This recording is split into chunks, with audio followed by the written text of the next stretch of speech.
नमस्कार प्यारे बच्चों। आज हम 15वां पाठ पढ़ेंगे जिसका नाम है ठेस।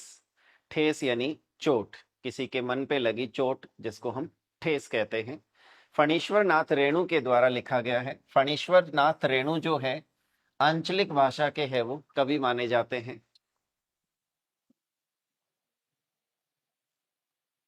तो आइए शुरू करते हैं। ठेस। खेती बाड़ी के समय गांव के किसान सिरचन की गिनती नहीं करते। यानी यहाँ पे एक सिरचन नाम का व्यक्ति होता है जिसकी खेती बाड़ी में कोई भी है वो कदर नहीं करते। लोग उसको बेकार ही नहीं बेगार समझते हैं। बेकार यानी जो किसी काम का नहीं है, और बेगार का मतलब है बिना मजदूरी के बलपूर्वक कराए जाने वाला काम है वो, तो वो भी नहीं समझते। इसलिए खेत खलिहान की मजदूरी के लिए कोई नहीं बुलाने जाता है सिरचन को। क्या होगा, उसको बुलाकर दूसरे मजदूर खेत पहुंचकर एक तिहाई काम कर चुकेंगे, तब कहीं सिरचन राय हाथ में खुरपी डुलाता दिखाई पड़ेगा। पगडंडी पर तोल तोल कर पांव रखता हुआ धीरे धीरे मुफ्त में मजदूरी देनी हो तो और बात है। ये कह रहे हैं अगर मुफ्त में मजदूरी देनी है तो और बात है, नहीं तो वो किसी काम का है नहीं। वो जब आधे मजदूर बहुत सारा काम कर चुके होंगे तब ये खुरपी लेकर के कहीं धीरे धीरे पैर रखते हुए आएगा। आज सिरचन को मुक्त खोर, कामचोर या चटोर कह ले कोई। एक समय था जबकि उसकी मड़ैया के पास बड़े बड़े बाबू लोगों की सवारियां बंधी रहती थी। उसे लोग पूछते ही नहीं थे, उसकी खुशामद भी करते थे। यानी समय समय की बात है, जब उसके कला का जब महत्व था, यानी उसके बनाई हुई चीजों का जब महत्व था, उस समय बाबू लोग है वो उनके आगे पीछे है वो खुशामद करते हुए घूमते हैं। लेकिन समय का फेर है। चटोर कहते हैं खाने का जो लोभी होता है, खाने के लिए हमें सा लालायित रहता है उसको। अरे सिरचन भाई, अब तो तुम्हारे ही हाथ में ये कारीगरी रह गई है। सारे इलाके में एक दिन भी समय नहीं, समय निकाल कर चलो। कल बड़े भैया की चिट्ठी आई है, शहर से सिरचन से एक जोड़ा बिग चिक बनवा कर भेज दो। एक जोड़ा क्या बनवा कर भेज दो? चिक बनवा करके भेज दो। मुझे याद है मेरी माँ जब कभी सिरचन को बुलाने के लिए कहती, मैं पहले ही पूछ लेता भोग क्या क्या लगेगा। यानी भोग क्या क्या लगेगा। माँ हंसकर कहती, जा जा बेचारा, मेरे काम में पूजा भोग की बात नहीं उठता कभी। ब्राह्मण टोली के पंचानंद चौधरी के छोटे लड़के को एक बार मेरे सामने ही बेपानी कर दिया था, यानी बेइज्जत कर दिया था। सिरचन ने तुम्हारी भाभी नाखून से काट कर तरकारी परोसती है, और इमली का रस साल कर कड़ी तो हम कहार कुम्हारों की घरवाली बनाती है। तुम्हारी भाभी ने कहा से बनाई, इसलिए सिरचन को बुलाने से पहले मैं माँ को पूछ लेता। सिरचन को देखते ही माँ हुलस कर कहती, आओ सिरचन, आज नैनू मत रही थी तो तुम्हारी याद आई। नैनू का मतलब यहाँ पे मक्खन से है कि मैं मक्खन मत रही थी तो तुम्हारी याद आई। घी की डाढ़ी यानी जो खकोरन होती है उसके साथ चूड़ा तुमको बहुत पसंद है न। और बड़ी बेटी ने ससुराल से संवाद भेजा है, उसकी ननद रूठी हुई है मोती के शीतल पाटी के लिए। मोती के शीतल पाटी यानी खास तरह के घास की चटाई होती है, उसको कहते हैं। सिरचन अपनी पनियाई जीभ को संभाल कर हंसता, घी की सौंधी सुगंध सूंघ कर आ रहा हूं काकी, नहीं तो इस शादी ब्याह के मौसम में दम मारने की भी छुट्टी कहाँ मिलती है। सिरचन जाति का कारीगर है। सिरचन क्या है? कारीगर है। मैंने घंटों बैठकर उसके काम करने के ढंग को देखा है। एक एक मोती और पटेर को हाथ में लेकर बड़े जतन से उसकी कुच्ची बनाता। कुच्चियों को रंगने से लेकर सूतली सुलझाने में फिर पूरा दिन समाप्त। काम करते समय उसकी तन्मयता में जरा भी बाधा पड़ी कि गेहूं सांप की तरह फुकार उठता, फिर किसी दूसरे से करवा लीजिए काम, यानी फिर मेरे से नहीं होगा, किसी दूसरे से करवा लीजिए काम, यानी वो है वो पुकार उठता। सिरचन मुंह जोर है, सिरचन क्या है? मुंह जोर यानी मुंहफट उद्दंड, कामचोर नहीं, बिना मजदूरी के पेट भर भात पर काम करने वाला कारीगर। दूध में कोई मिठाई न मिले तो कोई बात नहीं, किंतु बात में जरा भी झाल वह नहीं बर्दाश्त कर सकता। सिरचन को लोग चटोर भी समझते हैं। तली बगारी, तली बगारी, बगारी का मतलब होता है यानी जो तड़का देना या छोंक मारना होता है वो, तो तली बगारी हुई तरकारी, दही की कड़ी, मलाई वाला दूध, इन सब का प्रबंध पहले कर लो, तब सिरचन को बुलाओ, दुम हिलाता हुआ हाजिर हो जाएगा। खाने पीने में चिकनाई की कमी हुई कि काम की सारी चिकनाई खत्म, काम अधूरा रख कर उठ खड़ा होगा।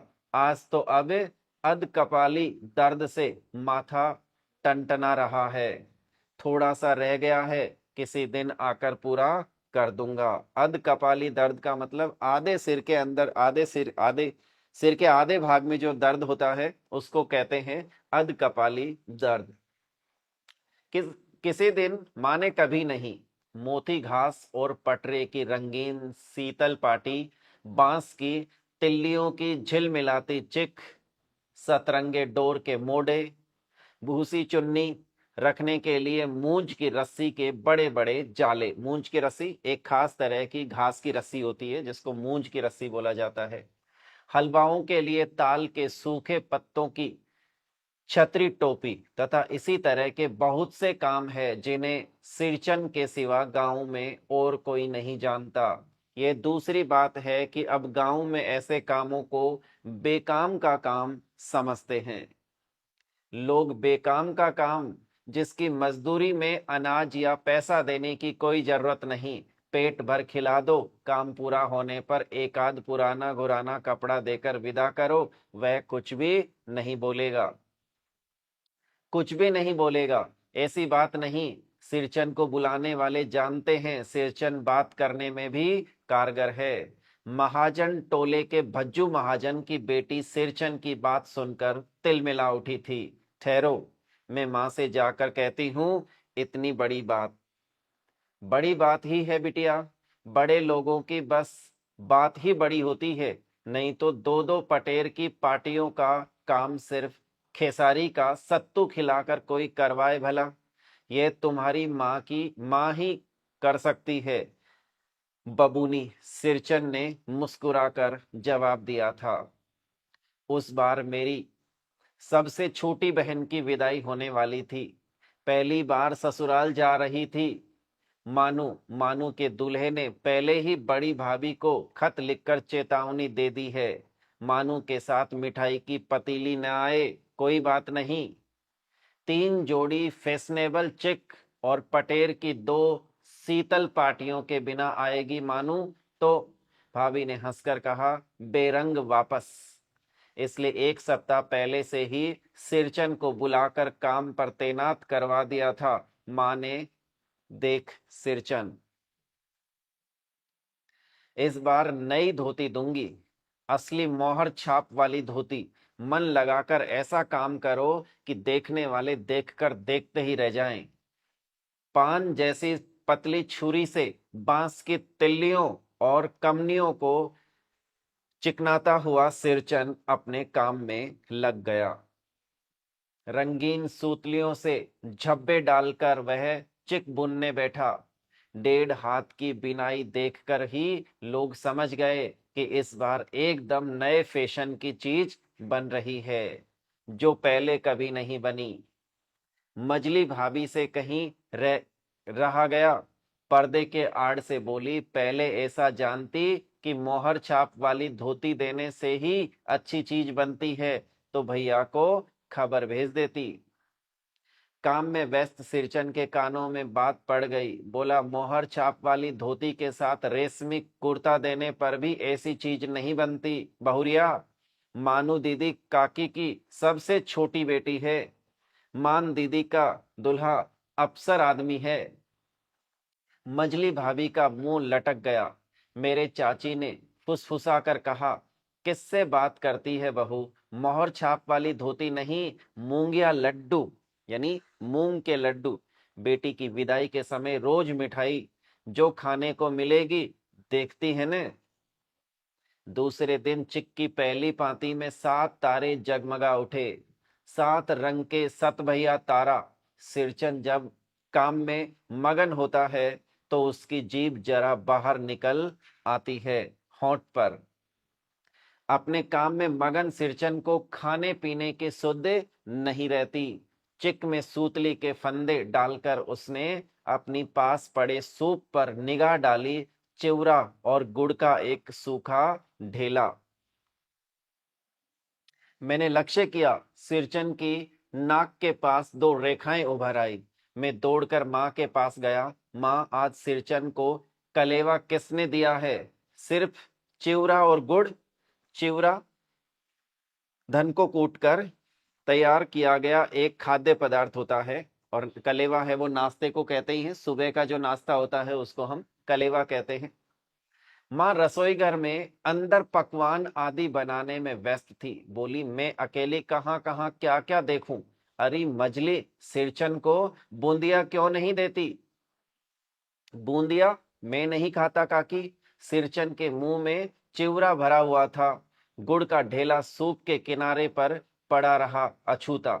मां की बोली सुनते ही मजली भाभी की भौहें तन गई। मुट्ठी भर बूंदिया सूप में फेंक कर चली गई। सिरचन ने पानी पीकर कहा, मजली बहुरानी अपने मेके से आई हुई मिठाई भी इसी तरह हाथ खोलकर बांटती है क्या? बस मजली भाभी अपने कमरे में बैठकर रोने लगी। यानी जो मजली भाभी है वो अपने कमरे में बैठकर रोने लगी कि सिरचन ने मुझे ऐसा क्यों कहा। चाची ने मां के पास जाकर लगाया, छोटी जाति के आदमी का मुंह भी छोटा होता है। मुंह लगाने से सिर पर चढ़ेगा ही। किसी के नेहर ससुराल की बात क्यों करेगा वह? नेहर यानी मायका, पीहर। मजली भाभी मां की दुलारी बहू है। मां तमक कर बाहर आई। सिरचन, तुम काम करने आए हो, अपना काम करो। बउओं से बतकुट्टी करने की क्या जरूरत? जिस चीज की जरूरत हो मुझसे कहो। बतकुट्टी यानी बेवजह की बात करना। सिरचन का मुंह लाल हो गया। उसने कोई जवाब नहीं दिया। बांस में टंगे हुए अधूरे चिक में फंदे डालने लगा। मानो पान सजाकर बाहर बैठक खाने में भेज रही थी। चुपके से पान का एक बीड़ा सिरचन को देती हुई बोली, इधर उधर देखकर, सिरचन दादा, कामकाज का घर। 5 तरह के लोग 5 किस्म की बात करेंगे। तुम किसी की बात पर कान मत दो। सिरचन ने मुस्कुराकर पान का बीड़ा मुंह में ले लिया। चाची अपने कमरे से निकल रही थी। सिरचन को पान खाते देखकर अवाक हो गई। सिरचन ने चाची को अपनी ओर अचरज से घूरते देखकर कहा, छोटी चाची, जरा अपनी डिबिया का गमकोआ जर्दा तो खिलाना, बहुत दिन हुए। चाची कई कारणों से जली भुनी रहती थी। सिरचन से गुस्सा उतारने का ऐसा मौका फिर नहीं मिल सकता। झनकती हुई बोली, मस्करी करता है? तुम्हारी बड़ी हुई जीभ में आग लगी। घर में भी पान और गमकोआ जर्दा खाते हो? चटोर कहीं के। मेरा कलेजा धड़क उठा। यत्परो नास्ती, अब और नहीं। बस सिरचन की उंगलियों में सूतली के फंदे पड़ गए। मानो कुछ देर तक वह चुपचाप बैठा पान को मुंह में घुलाता रहा। फिर अचानक उठकर पिछवाड़े पीक थूक आया। अपनी छुरी, हंसिया वगैरह समेट संभाल कर झोले में रखे टंगी हुई अधूरी चिक पर एक निगाह डाली और हन हनाता हुआ आंगन के बाहर निकल गया। हन हनाता यानी तेजी से। चाची बड़बड़ाई, अरे बाप रे बाप, इतनी तेजी? कोई मुफ्त में तो काम नहीं करता। 8 रुपए में मोहर छाप वाली धोती आती है। इस मुंह झोले के न मुंह में लगाम है न आंख में सील। पैसा खर्च करने पर सैकड़ों चिक बनेगी। बातर टोली की औरतें सिर पर गठर लेकर गली गली मारी फिरती है। मानो कुछ नहीं बोली, चुपचाप अधूरी चिक को देखती रही। 7 तारे मंद पड़ गए। माँ बोली, जाने दे बेटी, जी छोटा मत कर, मानू मेले से खरीद कर भेज दूंगी। मानू को याद आया, विवाह में सिरचन के हाथ की शीतल पाटी दी थी माँ ने। ससुराल वालों ने न जाने कितनी बार खोलकर दिखलाया था पटना और कलकत्ता के मेहमानों को। वह उठकर बड़ी भाभी के कमरे में चली गई। मैं सिरचन को मनाने गया, देखा एक फटी शीतल पाटी पर लेटकर वह कुछ सोच रहा है। मुझे देखते ही बोला, बबुआ जी अब नहीं, कान पकड़ता हूं, अब नहीं। मोहर छाप वाली धोती लेकर क्या करूंगा, कौन पहनेगा। ससुरी खुद मरी, बेटे बेटियों को ले गई अपने साथ। बबुआ जी मेरी घरवाली जिंदा रहती तो मैं ऐसी दुर्दशा भोगता। यह शीतल पाटी उसी की बुनी हुई है। इस शीतल पाटी को छूकर कहता हूं, अब यह काम नहीं करूंगा। गांव भर में तुम्हारी हवेली में मेरी कदर होती थी, अब क्या। मैं चुपचाप वापस लौट आया, समझ गया कलाकार के दिल में ठेस लगी है, वह अब नहीं आ सकता। बड़ी भाभी अधूरी चिक में रंगीन छींक की झालर लगाने लगी। ये भी बेजा नहीं दिखलाई पड़ता, क्यों मानू, बेजा यानी अनुचित। मानू कुछ नहीं बोली बेचारी, किंतु मैं चुप नहीं रह सका। मानू कुछ नहीं बोली, किंतु मैं चुप नहीं रह सका। चाची और मजली भाभी की नजर न लग जाए इसमें भी, यानी इसमें भी उनकी नजर न लग जाए। मानू को ससुराल पहुंचाने में ही जा रहा था। स्टेशन पर सामान मिलाते समय देखा, मानू बड़े जतन से अधूरे चिक की मोड़ पर लिए जा रही है। अपने साथ मन ही मन सिरचन पर गुस्सा हो आया।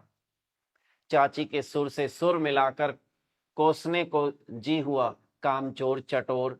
गाड़ी आई, सामान चढ़ाकर मैं दरवाजा बंद कर रहा था कि प्लेटफॉर्म पर दौड़ते हुए सिरचन पर नजर पड़ी।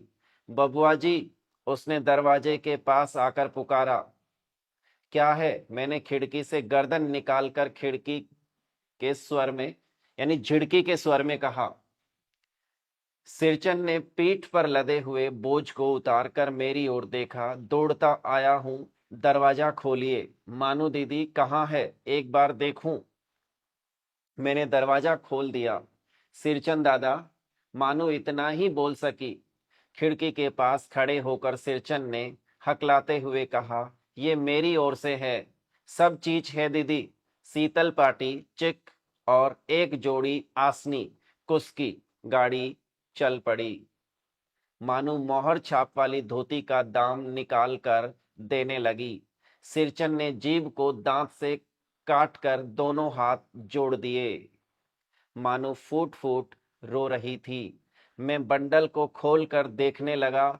ऐसी कारीगरी, ऐसी बारीकी, रंगीन सूतलियों के फंदों का ऐसा काम पहली बार देख रहा था। यानी ऐसा काम पहली बार वो देख रहा था। उसने अपने मन से है वो मानू के लिए ऐसी चीजें है वो बनाई, जिसका कोई उन्होंने है वो पैसा नहीं लिया। यानी आज के समय में कलाकार की किस तरीके से कदर होती जा रही है, यानी कदर, उसको बेकदर किया जा रहा है, इसके बारे में ये तो उनके मन को लगी जो ठेस है, इसी के आधार पर इसका नाम है वो क्या रखा गया है, ठेस। फणीश्वर नाथ रेणु के द्वारा लिखी गई आंचलिक ये रचना है, जिसको आपने पढ़ा, आपको समझ में आया होगा। धन्यवाद प्यारे बच्चों, नमस्कार।